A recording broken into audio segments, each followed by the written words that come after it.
თავი 31. ასე უთხრა უფალმა მოსეს. აჰა მოვუწოდე სახელდებით ბეცალიელს, ძესა ურისა, ძისა ხურისა, იუდაშტოდან. დაავავსე იგი ღვთის სულით, სიბრძნით, გონიერებით, ცოდნით და ყოველი ხელოვნებით, რომ შეეძლოს ოქროს, ვერცხლისა და სპილენძის დამუშავება. მოსაუჭველი თვლების გათლა, ხისკვეთა ხელოვნურ ნივთთა დასამზადებლად. აჰა მიუჩინე მას ოხოლიაბ ახისამაქისძე, დანის ტომიდან და სიბრძნე ჩაუდევი ყოველ ბრძენკაც გულში, რათა ყველაფერი გააკეთონ, რაც გიბრძანე. სადღესასწაულო კარავი, მოწმობის კიდობანი სახურავით ურთ და კარვის ყოველი ჭურჭელი, ტაბლა და მისი ჭურჭელი, წმიდა ლამპარი და ყველა მისი ჭურჭელი, საკმევლის სამსხვერპლო, აღსავლენის სამსხვერპლო და ყველა მისი ჭურჭელი, საბანელი თავისი კვარცხლბეკით ურთ.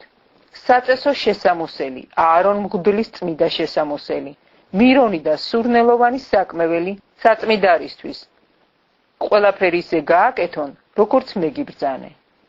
ასე უთხრა უფალმა მოსეს, ასე გამოუცხადე ისრაელიანებს.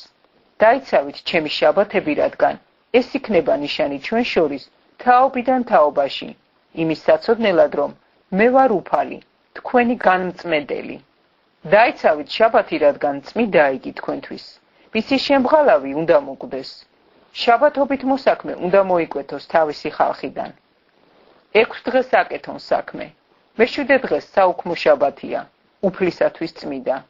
ყველა ვინც კი შაბათ დღეს საქმეს გააკეთებს, უნდა მოკვდეს.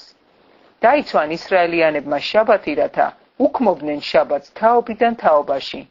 სამარადისოა ეს აღთქმა. ეს იყო სამარადისო ნიშნად ჩემსა და ისრაელიანებს შორის.